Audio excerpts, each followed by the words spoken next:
all the birds singing everywhere here, it seems appropriate that the next tale be the Manciple's tale about birds and bird songs. Now, I'm sure you were surprised that the cook appears when the host asks for the cook to tell a story. Didn't the cook already tell a story that didn't work out? It's obviously one of those narrative discontinuities that we come to expect from the Canterbury Tales, like the shipman saying "us women," or the clerk's song becoming Chaucer's envoy, or the monk's master being Petrarch, and I don't know, we didn't bring this up. Did you notice the second nun saying an interesting comment? "Now help thou, meek and blissful fair maid, me flemmed wretch in this desert of Gaul. Think on the woman Cannae that said that whelps eaten some of the crumbs all, and from her lord's table been a fall. And though that I, unworthy son of Eve, be sinful, yet accept my believe."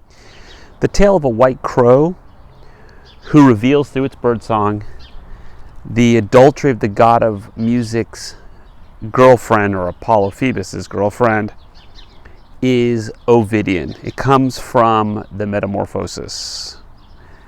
But it also appears in the Ovid Moralisé, which was a French translation with interpretation of the Metamorphoses.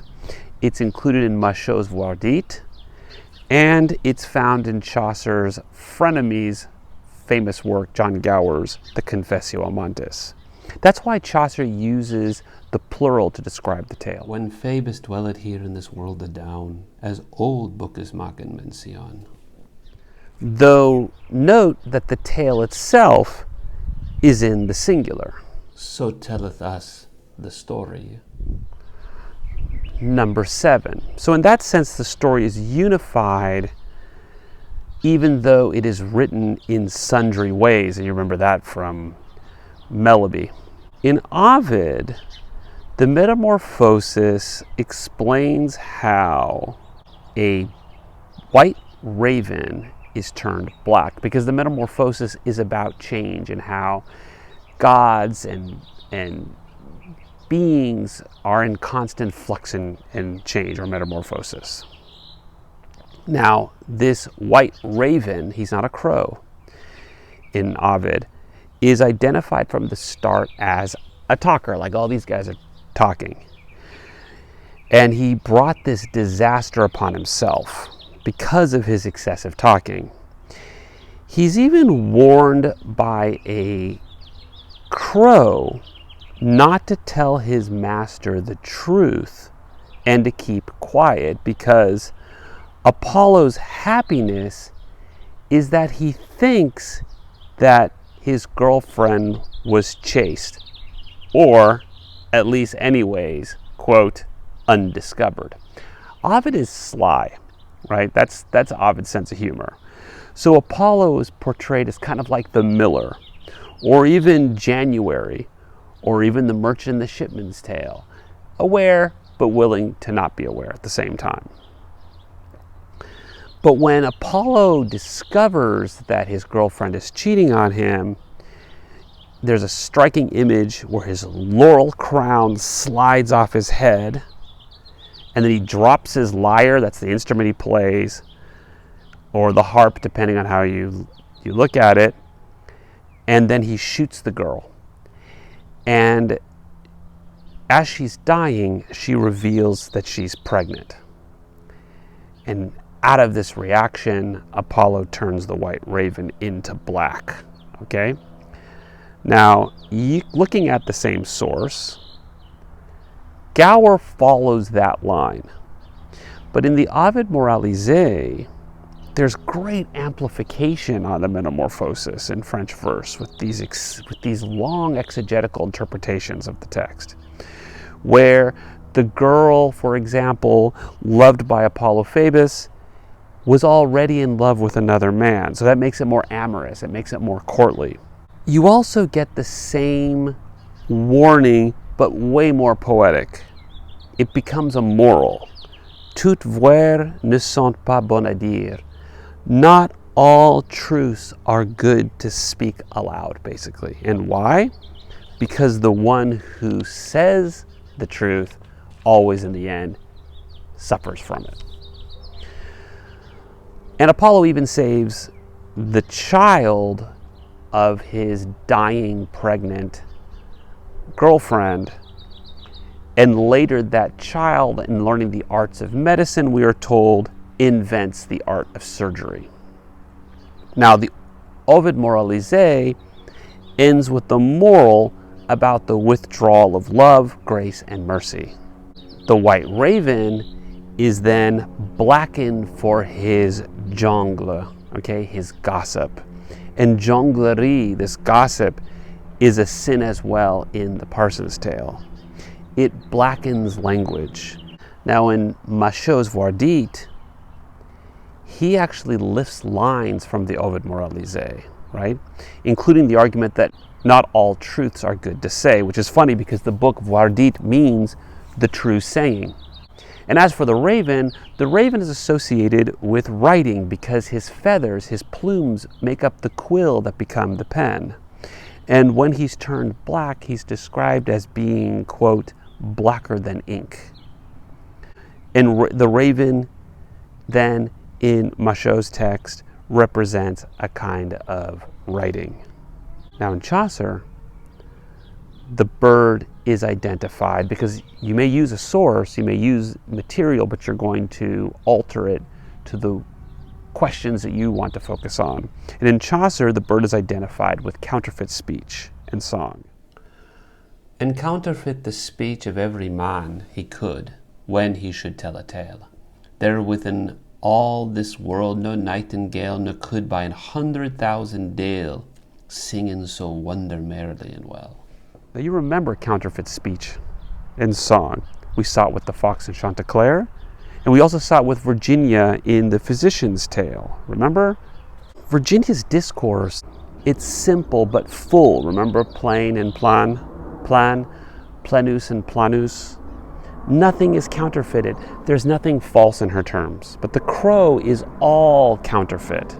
Nothing is proper to him. All this ability to repeat the sounds or words of others, like these birds are doing right now, may make for marvelous music, but a music that captures the listener's interest because it reflects in a distorted way the words of its listeners. I mean, think of the pardoner, how he uses their expectations to gain more money. So, Phoebus's lover is also a wife. But like Walter in the Clerk's Tale, Apollo's gouvernance as a husband is rebuked. A good wife that is clean of work and thought should not been kept in none await, some sort of surveillance, certain. Her love, however, is the opposite of Griselda's, right? All of the constraints she experiences does not bring about patience, but instead leads to a love affair. So in a way, she's kind of like May in the Merchant's Tale. But note, like the clerk, the Manciple universalizes the story. All these examples spoke I by these men that been untrue and nothing by woman. For men had ever a liquorous appetite. Men have always been lecherous, on lower thing to perform her delight, than on her wives, be they never so fair, ne never so true, ne so debonair. The blatant opposition to women seems to have been loosened. The Manciple also raises ramifications for all the estates. That a courtly term like lady and a popular term like lemon conceal the same thing. They are both counterfeit terms used to deceive.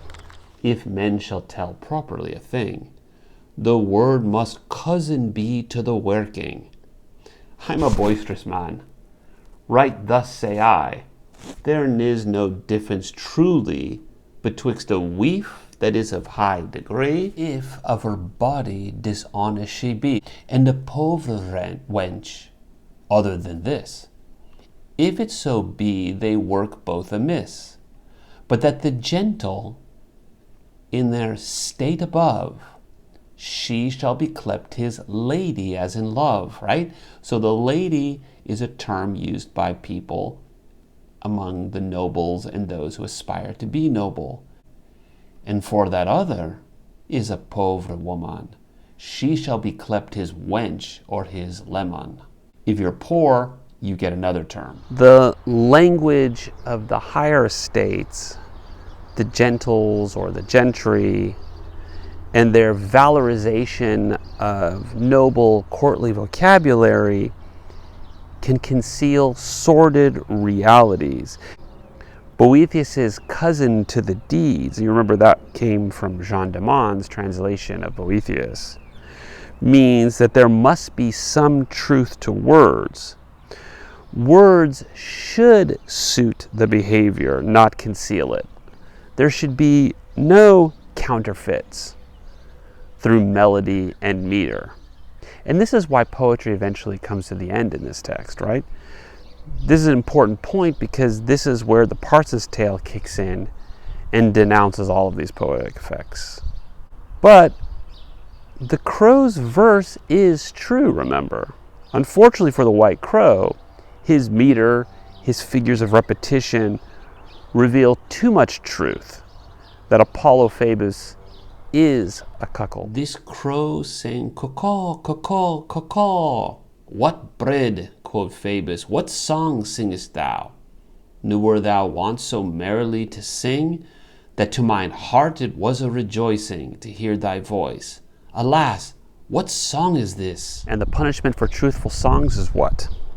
Apollo first breaks up his instruments. For sorrow of which he brake his minstrelsy, that's his musical instruments, both harp and lute and guitarn and psaltery. When I think of minstrelsy, I think of popular songs like Certopus, false songs. I mean, it's so contradictory. I mean, think of Phoebus's, Apollo's accusations. And to the crow, O false thief, said he, I will thee quit anon thy false tale. That's that word quit. Respond, take revenge, as they say. Thou song whilom like a nightingale, now shallst thou, false thief, thy song forego. You're going to lose your song that was as beautiful as the nightingale. And eke thy white feathers every one. Never in all thy leafness shalt thou speak. You'll never speak again. Thus shall men on a traitor bin a wreck. Thou and thine offspring ever shall be black. Never sweet voice shall ye make. That word quit reads like the miller or the reeve's revenge. How is it false then? Is the counterfeiting the articulation of the truth in the same way Chaucer must counterfeit the speech of others in order to make his tales true? Remember the apology at the end of the general prologue? The punishment is the same. Chaucer's text ends with a retraction, and the white crow turns black.